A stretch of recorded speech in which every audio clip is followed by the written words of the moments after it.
Welcome to Samba Samba. Enjoy the video. You start by confirming the app and phone are current so notifications behave predictably. Once done, open WhatsApp and tap Settings, then Notifications. This is where message tones, group alerts, and call sounds live. Make sure the system-level notifications for WhatsApp are enabled in your phone settings app so signals can pass through.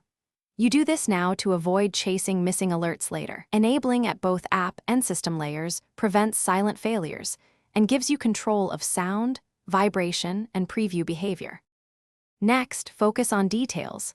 Set message tones and vibration patterns so you can identify senders without looking. Tap a chat, choose custom notifications, and assign distinct sounds or vibration to important people. That makes urgent messages stand out.